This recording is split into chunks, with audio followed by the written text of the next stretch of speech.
I walked into my own house thinking I was getting cake and a quiet night. Instead, my wife had a jury seated at our table and a smile that said the verdict was already written. My boots left gray dust on the tile. Warehouse dust. The kind that gets under your nails and stays there like proof you did something real today. The dining room light was too bright. Candles, plates, a cake box pushed off to the side like an afterthought. 8 women lined the table, shoulders angled toward the center like they were watching a show. Wine glasses half full. Phones face down but not really ready. Rachel sat at the head. Not my wife at home Rachel.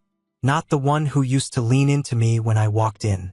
This was Rachel Cole, posture straight, chin lifted, hair done like she had somewhere better to be. "Happy birthday," she said, sweet as a greeting card. The women smiled like I was supposed to bow. "Thanks," I said. I set my lunch cooler by the wall. My back ached. My hands still had that faint chemical sting from the shift. Rachel clasped her hands like a speaker at a seminar. "Before we do dessert, I want to set some new rules for this marriage." The word rules hit wrong. Not because I'm allergic to structure. I live in a structure. But rules don't belong in a marriage unless both people wrote them. She kept smiling. "Rehearsed. First, your friends. No more last-minute plans. If you want to see them, you ask first. And I need to approve who you're spending time with." A few nods around the table, like she'd just said something brave. "Second," she went on, "chores. You'll be doing dishes every night, laundry on weekends, and cleaning the garage. I'm tired of carrying the mental load." Claps. Actual claps. Soft, supportive, the kind you give a kid who finally says their lines. "Third," she said, voice still smooth, "money. We're combining accounts. I'll manage the budget. You'll check with me before any purchase over $100. More nods. Someone murmured, "Yes." I looked at their faces. Not hostile exactly. Certain. Like they'd been fed a story where I was the obstacle and this was the fix. I glanced at Rachel. She wouldn't meet my eyes for long. That told me everything I needed to know about whose idea this really was, and how long she'd been practicing it. The respect didn't explode out of me. It slid, quiet, like a bolt backing out of a doorframe you didn't know was loose. I didn't argue. I didn't defend myself. You don't win a rigged trial by yelling at the jury. I took one slow breath and let it out through my nose. "I need 5 minutes," I said. Rachel blinked. "For what?" "To think," I said, and my voice stayed flat. "Don't touch the cake." I turned and walked out. No slam, no speech, just my boots on the hall floor. Behind me, the room fell silent in a way that felt like they expected me to come back smaller. They thought I was going to return and apologize. I wasn't. My office was the smallest room in the house, which made it the only one that still felt like mine. I shut the door and clicked the lock. Not because I was hiding, because I was done performing. The lamp on my desk threw a hard circle of light across the wood. Everything outside that circle went dim, and I liked it that way. The world got simple when you narrowed it down. I sat, rolled my shoulders once, and listened. Muffled voices from the dining room. A laugh that tried to pretend nothing was wrong. A chair leg scraping. The quiet little noise of a group deciding what kind of man I was without asking me. I pulled open the bottom drawer of the metal filing cabinet. Drawer 1 had old manuals and a warranty packet for the water heater. Drawer 2 had tax stuff. Drawer 3 was the one that mattered. I didn't start this tonight. That's the part people never understand. They picture a guy snapping, rage-filing paperwork like a movie. Real life doesn't work like that. Real life is months of being told you're wrong in sentences that sound reasonable. Months of having your hours treated like an inconvenience. Months of watching money leave your account while someone tells you you're not doing enough. Warehouse work taught me one thing I trust. If the count feels off, you audit the inventory. You don't argue with the clipboard. You check the numbers. Inside drawer 3, everything was already stacked. Clean. Labeled. Boring in the way truth usually is. Rent. Utilities. Insurance. Groceries. Repairs. Bank statements in chronological order with tabs on the right edge. credit card logs printed out and clipped, a spiral notebook with dates and times, small entries, no drama. April 12th, coffee 7:10 p.m., came home 9:03, smelled like cologne that isn't mine. May 6th, said work event, location pinged downtown hotel. I didn't write those lines to hurt myself. I wrote them to stop gaslighting from turning my brain into mush. I slid the latest stack onto the desk and flipped through it like it was a set of tools. Highlighter, black ink pen, straight edge ruler. When I highlighted a charge, it wasn't emotional. It was confirmation, like finding a damaged palette and tagging it so nobody pretends it's fine later. There was a rhythm to it. I liked the rhythm. It kept me from doing something stupid like pleading my case to 8 women who came here for a show. This wasn't revenge. Revenge is messy. It needs an audience. This was the order. Order beats emotion every time. I added one last sheet on top. My pay stubs, 3 months. Clean proof of what I bring in. What I've been carrying. What I've been swallowing while she practiced speeches about boundaries. I tapped the stack twice to square the edges. The muffled dining room noise rose again. Someone said my name like it was a punchline. I stood, picked up the paperwork, and felt the weight of it, paper thin but heavy in the way reality is when it finally has a shape. I unlocked the office door. When I stepped back into the hall, I didn't feel angry. I felt ready. When I walked back in, they were mid-whisper. Kelsey Lane leaned toward Brooke Nolan. One of them smirked like I was being dramatic. Someone held their phone a little higher than before, pretending not to. Rachel straightened in her chair, a smile resetting on her face, like she'd just paused the meeting and the manager finally showed up. "There he is," she said, syrupy. "Are we ready to be adults?" I didn't answer that. I walked to the table and set the stack down in the center. Flat, firm, like a ref placing the ball at midfield. The sound was small but sharp enough to cut the room. 8 sets of eyes dropped on the papers without permission. That's what paper does. Pulls attention. Rachel's smile tightened. "What is that?" "Reality," I said. I took the top page and slid it toward her, then fanned a few more out so everyone could see there was more where that came from. "Since we're doing rules," I said, "we're starting with facts." I pointed with the pen. "This is my paycheck. Warehouse. Overtime. The stuff that keeps this house running." I flipped to the next page. "This is the checking account. My checking account. The one rent comes out of." I tapped the highlighted line. Rent payment. Date. Amount. Then utilities. Electric. Gas. Water. Then insurance. Car. Home. Health. Groceries. Repairs. The new water heater that kept the shower from turning into a science project. I didn't talk fast. I didn't talk loud. I walked them through it the way you explain a safety procedure to people who don't get a second chance if they ignore it. Rachel shifted in her seat. "Okay." "No," I said, still calm. "Not okay. Not okay like you get to wave it away." I turned another sheet so the table could see the totals at the bottom. "These are your deposits," I said, nodding at Rachel's smaller, less frequent transfers. "And here's where they land. Here's where they stop." I let the silence breathe for a second. The women weren't clapping now. They were reading. You can't cheer over numbers when they're right in front of you. Brooke's eyebrows pulled together. Kelsey stopped smirking. Rachel's voice sharpened. "You're making me look bad in front of my friends."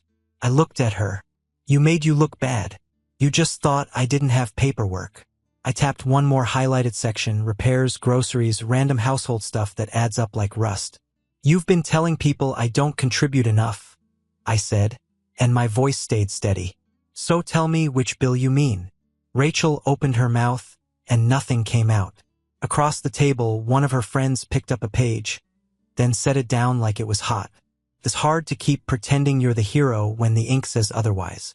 I didn't grin. I didn't enjoy it. I just kept the pen in my hand and waited for the room to catch up to the truth. I let the silence sit there long enough for the air to change. Money makes people uncomfortable because it's measurable. You can't spin it. You can't cry around it and expect it to soften. It either adds up or it doesn't. Rachel's friends were still looking at the pages like they were hoping a different story would appear if they stared hard enough. I slid the stack back into a neat pile and put my palm on it once. Done. Now, I said and lifted my phone. We're done with dollars. Rachel's eyes flicked to it. Just a flash. Instinct. Like she already knew where I was going. I unlocked the screen and turned it toward the table. A thread of messages. Dates. Times. Lunch meetups. Quick coffee. Just swinging by. Little harmless words that become a habit when you stack them. Dylan Hart. I didn't add commentary. I didn't need to. I scrolled slow enough for everyone to see the pattern. Mondays when I was on overtime. Wednesdays when I had double shifts. Friday afternoons when she said she was running errands and came back without bags. Rachel's chair scraped. Stop. That's private. I looked at her. Private. She swallowed and tried again. Louder. You don't get to show my personal messages to my friends. Our friends, I corrected. Then I nodded at the women at the table. And you're the one who invited an audience. You set the stage. I'm just not letting you control the script. Kelsey looked down fast. Brooke's face had gone pale around the mouth. Rachel reached for the phone like she could physically take the evidence away. I moved it back, not angry, just firm. Like stopping a hand from grabbing a knife. It's just a friend, she snapped, and the sweetness was gone now. The rehearsed tone cracked, replaced by something raw and defensive. I tilted my head once. Then explain the lunches. Explain the meetups. Explain why his name shows up every week when I'm gone. She laughed short, sharp, fake. You're being paranoid. We network. He's in marketing. It's for work. For work, I repeated, and scrolled to the screenshot of her calling him babe like it was an accident. A sound left someone's throat across the table. Not a gasp, more like a choke on reality. Rachel's voice went high. That's out of context. Funny, I said, because you've been living off context all night. I set the phone down on top of the paperwork, like it belonged there. Same category, same truth. Overtime wasn't just my grind. It was her cover. Coffee wasn't networking. It was a disguise. And the room, the jury she brought, started to shrink back in their seats because suddenly they weren't cheering for empowerment. They were watching a system get exposed. Rachel's eyes were bright with anger now. You went through my phone? I didn't flinch. You left it open on the kitchen counter. You were careless because you thought I was too tired to notice. I looked around the table, slow. This isn't a misunderstanding, I said. This is a pattern. No one clapped. No one even breathed right. I could feel the room trying to decide what to do with me now. 5 minutes ago, I was the guy who needed new rules. Project. A problem to fix with applause and wine. Now I was holding receipts and screenshots, and nobody knew where to put their hands. Rachel leaned forward like she could push the moment back into the box it came from. You're twisting things. You always do this. You make everything into a case. A case, I said. No. You made it a case when you brought witnesses. I reached into the stack and pulled out a set of printouts I'd kept separate. Clean pages, no numbers. Just context. The part she always left out. I slid one across to the middle. Couch, I said. Rachel blinked. What? You told them I refused a new couch, I said. And I didn't raise my voice. That I said you didn't deserve it. That I controlled you with money.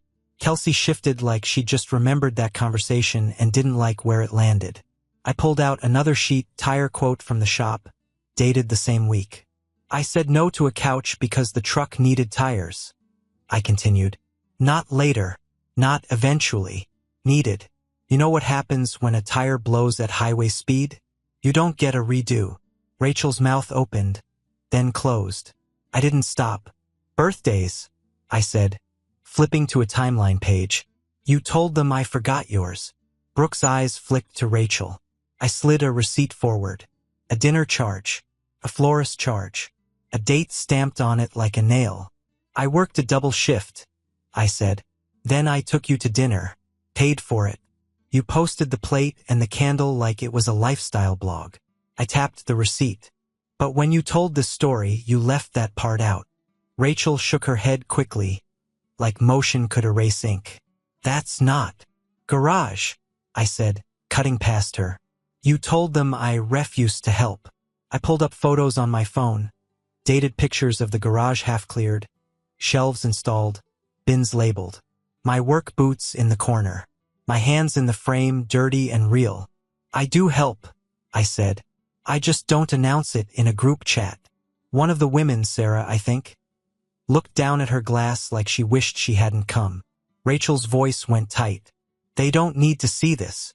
They already saw what you wanted them to see, I said. This is the rest. I leaned back a fraction and let the table sit with it. This wasn't about a couch, or a birthday, or a garage. It was about her editing me, cutting out the parts where I was responsible, tired, steady, because that version didn't get her sympathy. She needed a villain, and she needed a choir. I watched it hit them one by one. Kelsey's expression changed first, less righteous, more embarrassed. Brooke's eyes softened, like she was replaying past conversations and hearing the missing pieces. A couple of the others stared at the papers like they'd been handed a script with the stage directions finally included. Rachel's cheeks flushed. She started to cry, but it was the wrong kind. Not grief, not regret, panic. Why are you doing this? She whispered, and for a second her voice almost sounded small. I met her eyes and kept mine steady. Because asking for fairness isn't control, I said. And you've been selling control as a story so you could be the hero. Nobody spoke after that. The cheering tone was gone. The narrative she built in that room, the strong wife performance, collapsed into a silence thick enough to swallow it. I didn't rush the ending. I let the silence do its work. Then I reached into the stack and pulled the last sheet like I'd been saving a blade for the right moment. One page, clean, no highlighting, no emotion. I laid it on the table in front of Rachel. At the top was the attorney's letterhead.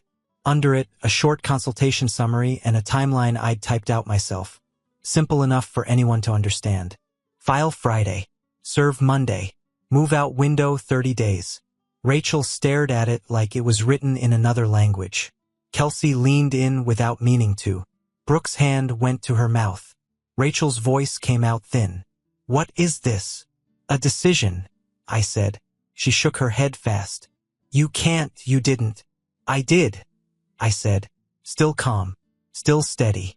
Because you don't call 8 people to my table and announce you're going to manage me like I'm an employee. Her eyes flashed. It was boundaries. I held her gaze. Boundaries are for you. Rules are for me. You didn't come here to fix anything. You came here to win. One of the women shifted, chair squeaking, like the room finally understood this wasn't a talk. It was a turning point. Rachel's voice rose. So you're divorcing me because I asked for respect? I didn't bite. I didn't take the bait.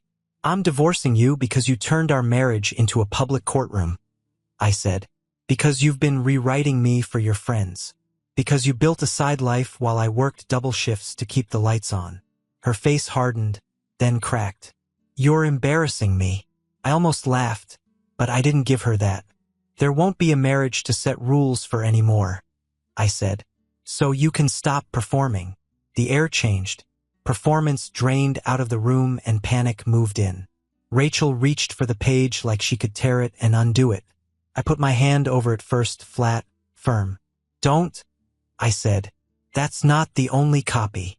Her friends looked at her, then at me, then down at the table like it was suddenly dangerous to pick a side. And Rachel, head of the table Rachel, sat there with nothing left to clap to, because a legal plan doesn't care who's cheering. They left in pieces. Not a dramatic stampede. Just 8 women suddenly remembering they had early mornings, sick dogs, long drives. Chairs scraped. Coats got grabbed. Eyes avoided. Brooke paused in the doorway like she wanted to say something. Her mouth opened. Then she thought better of it and walked out with her head down. Kelsey didn't look at me at all. Rachel stood near the table, rigid, arms crossed tight like she could hold herself together by force. Her voice was low and sharp. So that's it?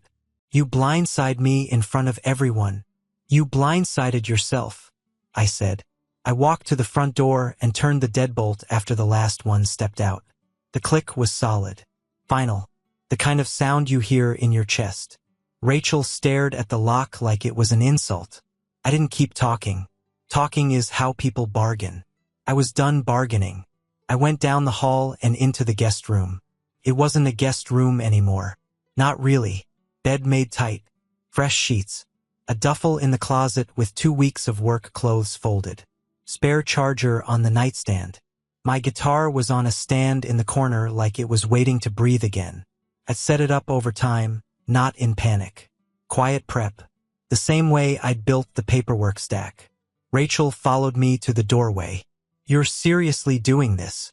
I adjusted the pillow once like I had all the time in the world. 30 days, I said. Cold, she snapped. Clear, I corrected. She tried another angle. Softer. Can we talk in the morning? We've been talking for months, I said.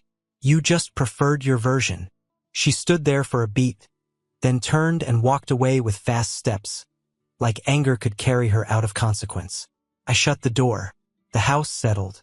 Not lonely settled, like a machine after you cut the bad noise. That night I slept. Not perfectly, not like a kid, but enough. Enough to wake up without dread sitting on my chest. In the morning, my phone was already vibrating itself. Calls, texts, long messages stacked like bricks. I didn't read them. I showered, put on clean clothes, ate 2 eggs standing at the counter, packed my lunch like I always did. Same routine, same order.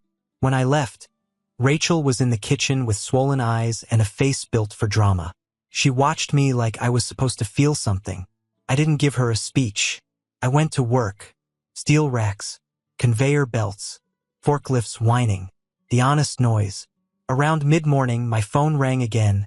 Unknown number. I stepped into a quieter corner and answered. Hi, this is property management, a woman said. We received a call about possibly breaking the lease. I just need to confirm. Are you the primary leaseholder? Yes, I said. There was a pause, like she was checking something. It's entirely in your name. That's right. And you're confirming you want to proceed with the termination process? I looked at the concrete floor, oil-stained and familiar. It grounded me. Yes, I said calmly. Proceed. Okay, she replied. We'll email the paperwork today. I ended the call and slid my phone back into my pocket. That was the first domino. Rachel could run her mouth in a room full of friends. She could cry, threaten, rebrand, but she couldn't control the exit anymore, because the door out of this life wasn't in her hands. It was in mine. Rachel tried the soft version first.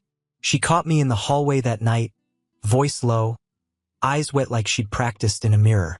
I made mistakes. I'm willing to do counseling. 30 days, I said. She flinched like the sentence hit her in the throat. You're acting like I'm nothing. I'm acting like I'm done, I said, and walked past her. Then came the rebrand. To her friends, I was cold, controlling, punishing her with silence, like quiet was cruelty instead of a boundary. To me, she tried bargains. I'll block him. I'll share my location. I'll give you access to my accounts. I didn't bite.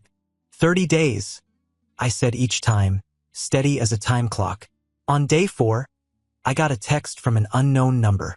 Kelsey, can we talk? I think we owe you. Then another. Brooke, I'm sorry. I didn't know. Can I buy you coffee and hear your side? I met them at a plain place off the main road. Fluorescent lights.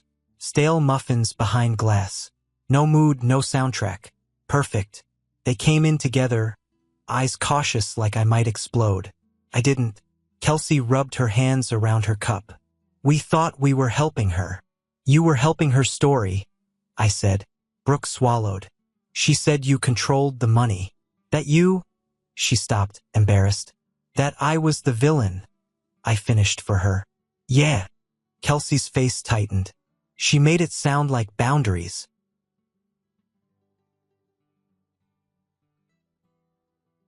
Boundaries are personal, I said. Rules are what you put on someone else. Brooke nodded slowly, like it finally landed in the right place. She used stuff we told her about our exes, our trauma. Her voice broke. Not dramatic, just honest. She used it to frame you. That's why it worked, I said. She didn't just tell lies. She built them out of real pain. Kelsey stared at the table. We clapped. I remember, I said. Not cruel, just factual. Brooke lifted her eyes. What do you want us to do? I shook my head once. Nothing. I'm not chasing a reputation. I'm just done being misrepresented. Kelsey nodded, shame sitting heavy on her shoulders. I'm sorry. I stood, tossed a few bills on the table for my coffee, and put my jacket on.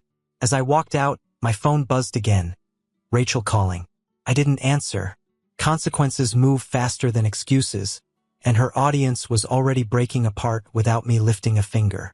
The legal process didn't feel like war. Felt like loading a truck the right way. Heavy things go on the bottom. Fragile things get wrapped. You label what matters.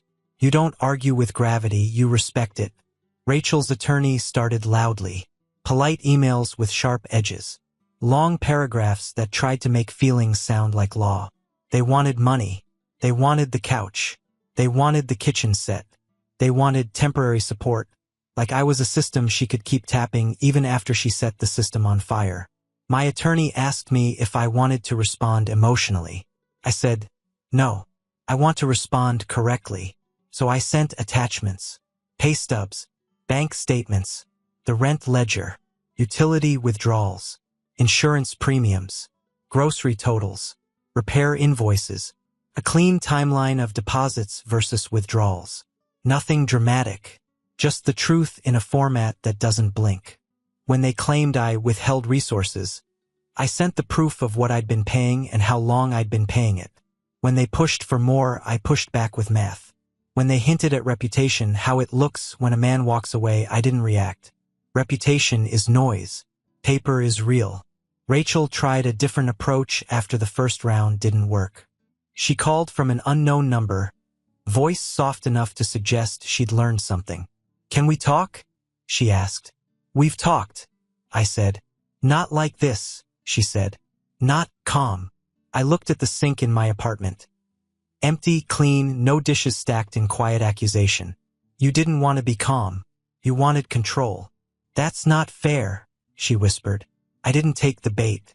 I didn't list her lies again. I didn't bring up Dylan. I didn't reopen the wound just to prove it existed. Fair is receipts, I said. And I have them. She went quiet, then tried the last bargain people try when they realize the door is actually closing. I'll sign whatever, she said. Just tell me what you want. I leaned back against the wall and watched the evening light cross the floor. Mutual, I said. But you don't know how to do that. So we're done. Her breathing changed. You can hear it when someone loses their audience and finally has to face the person they targeted. You're really not bending, she said.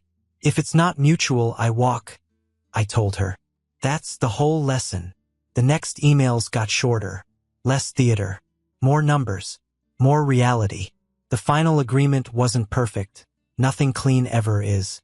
But it was fair enough that I could feel my shoulders drop for the first time in months.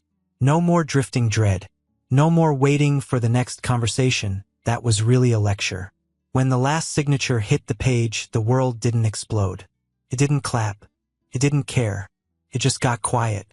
A week later, I stood in my apartment with 2 boxes, a duffel bag, and the kind of empty space that makes some people panic. I didn't. The place smelled like fresh paint and nothing else. No staged candles. No vibe. No decorative clutter bought to impress people who didn't pay the bills. Just clean walls and a floor that didn't belong to anyone's performance.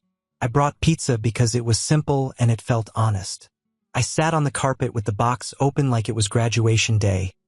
Grease on my fingers, cold drink beside me, silence around me like oxygen.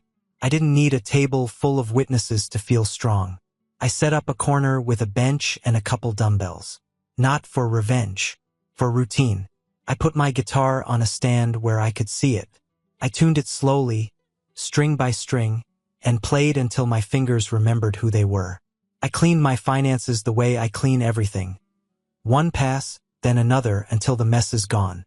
New passwords, new accounts, auto-pay for what mattered. A budget that didn't include someone else's needs, turning into my obligation. Some nights I came home exhausted and still felt peace. That's how I knew it was real. The story started at a dining table with clapping and rules meant to shrink me. It ended on a bare floor with pizza and quiet I chose on purpose. Power isn't noise. Power is clarity. And my rule stayed simple because simple rules are the ones you can live by. If it's not mutual, I walk. Subscribe and stay one step ahead of cheaters. And trust me, the next story makes this one look like a fairy tale.